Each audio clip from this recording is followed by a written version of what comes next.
Hi, today I'm in conversation with Preeti Baghel. Preeti is a alumni from the Akanksha Foundation and she lives in Mumbai. Thank you so much for joining me today, Preeti. Oh, you're welcome. Thank you for inviting me. Okay, Preeti. So before I understand that you are studying to be a mental health professional. Before we talk about that, I just want to get a little bit about your background, a little bit about your community, your family, and how you got into the Akanksha education system. Okay. So, hello everyone. My name is Preeti. I am 23 years old and I live in Mumbai, Worli. There is a low-income community, low-income background community over here. Its name is Mariamma Nagar.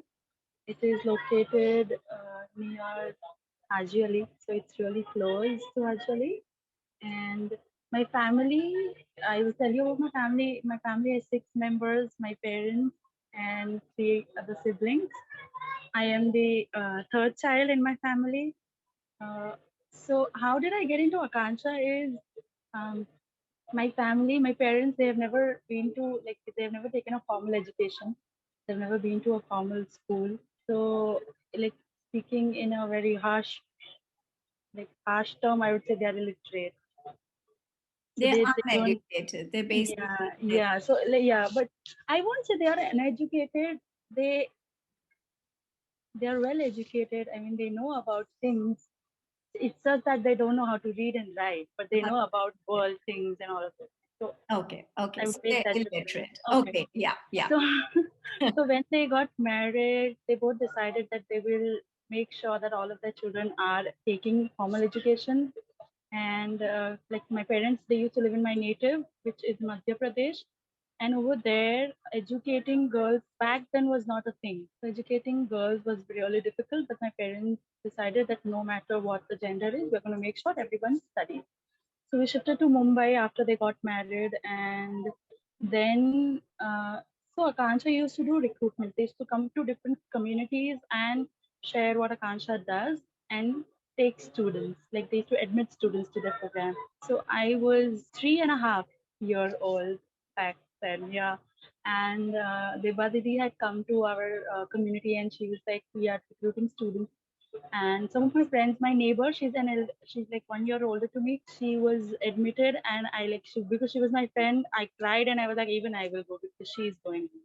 But because I was too young to be in a school setup or a formal education setup, they still allowed me to come. I was not admitted, but they allowed me to come and sit in the class.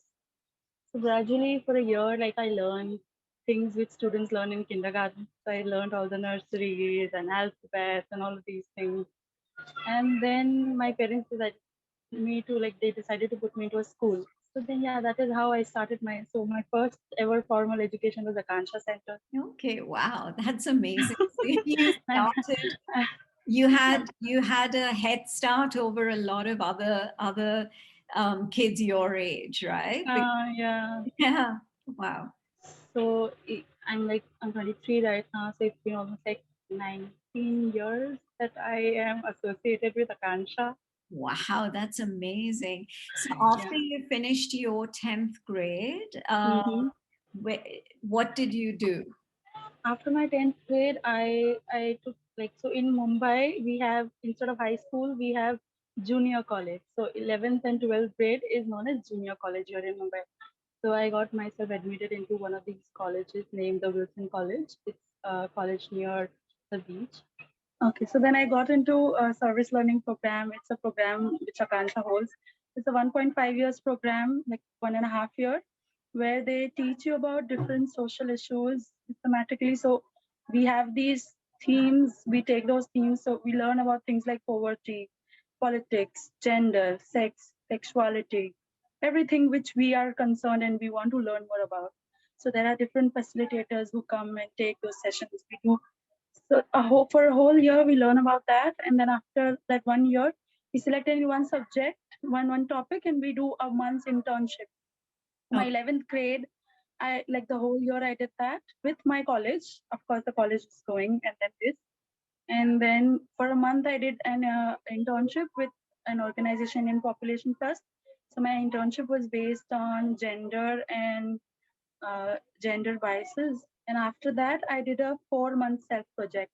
So my self project was also about gender roles and gender bias, for which what I did was I selected one of my friends as my partner, and then I went to my school, the school where I did my 10 years of education. I went to that school.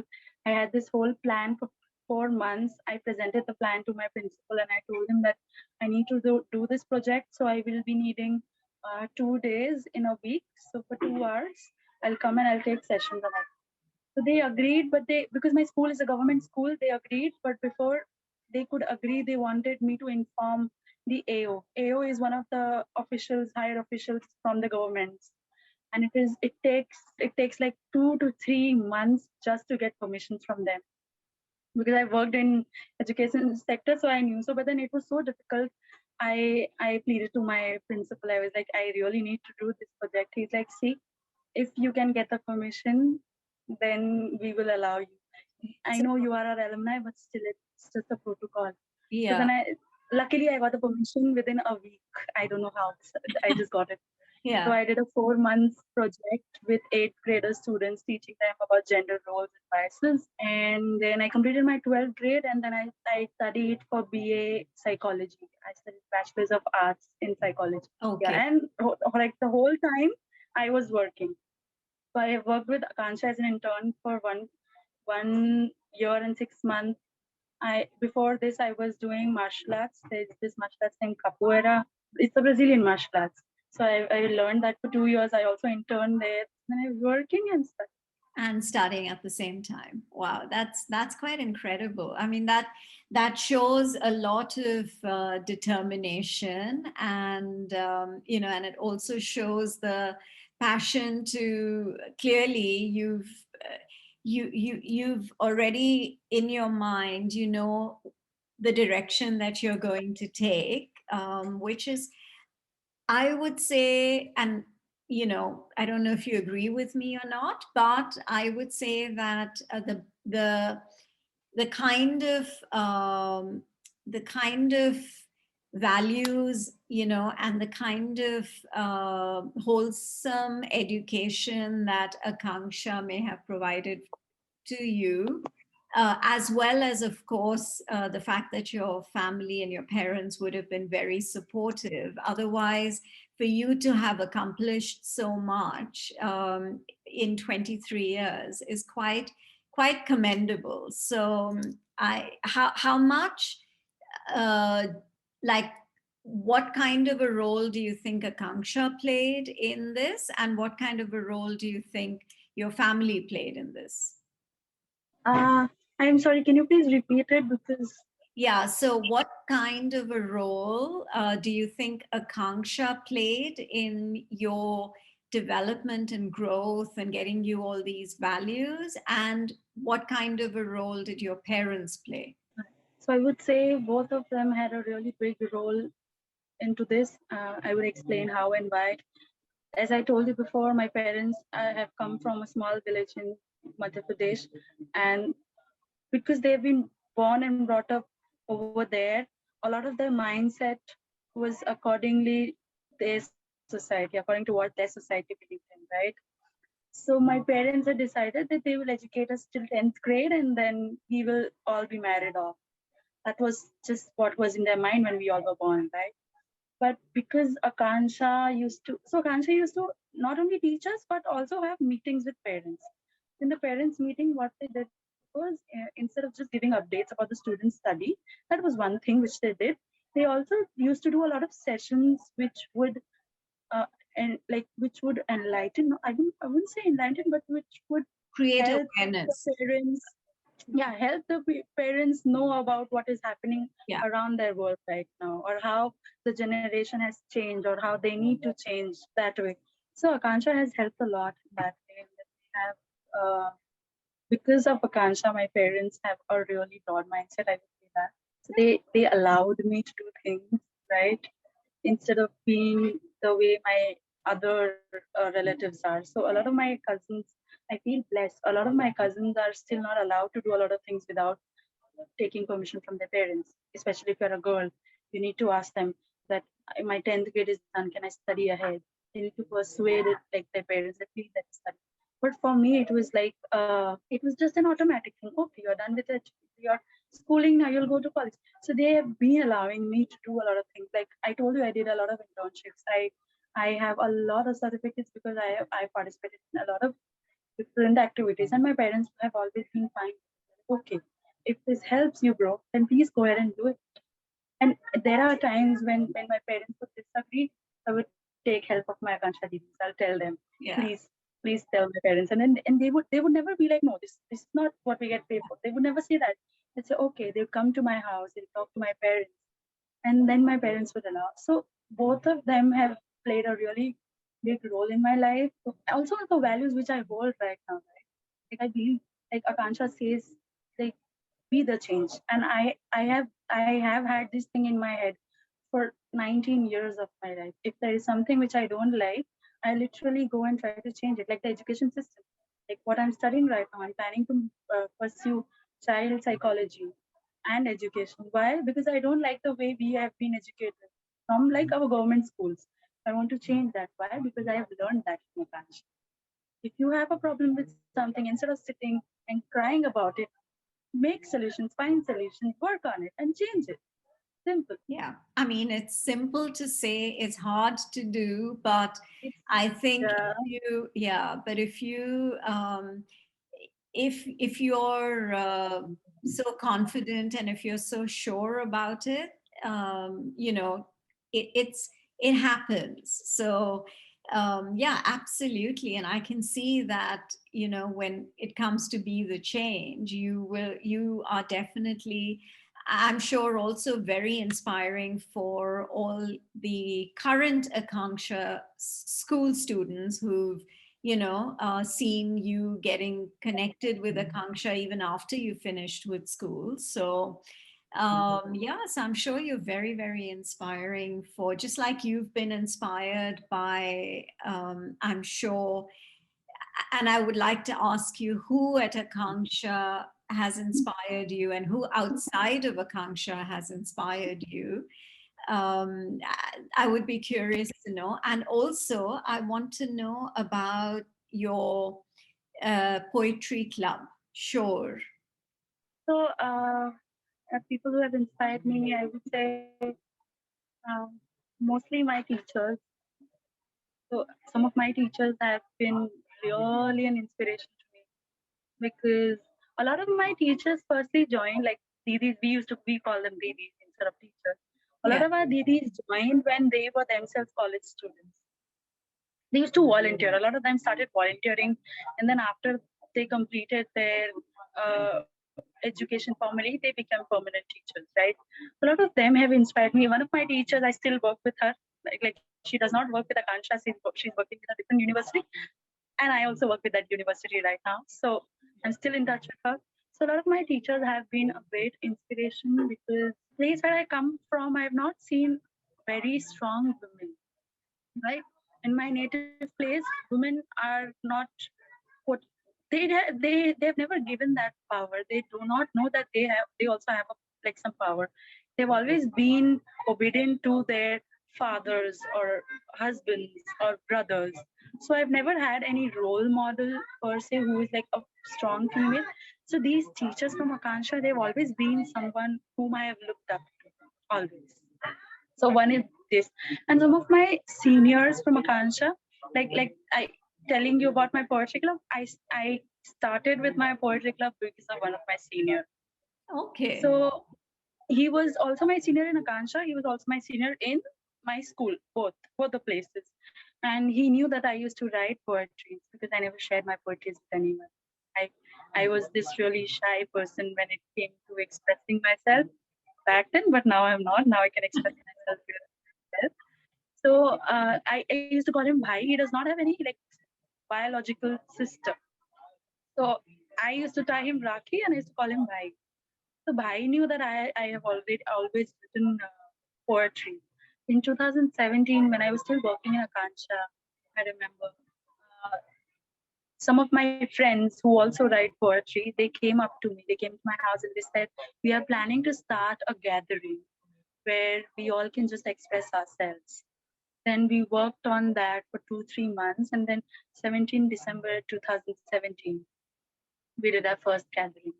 And it was 23 people who came to that gathering, and mostly it was friends and family. And then later we just started doing, we had just promised that we'll do this 10 gatherings, and if it works then we'll like that.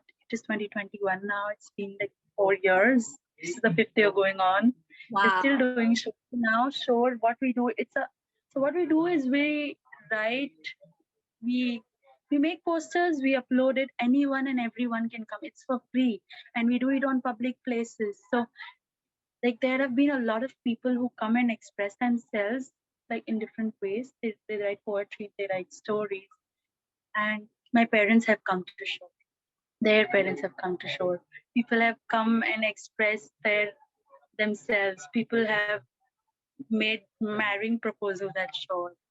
Shore has also, yeah, and then there have been times when friends, I remember this clearly because there were these friends who did not speak to each other for 3 years because of misunderstanding, but then in Shore they came and they performed like poetries for each other, and then now the friendship is mended.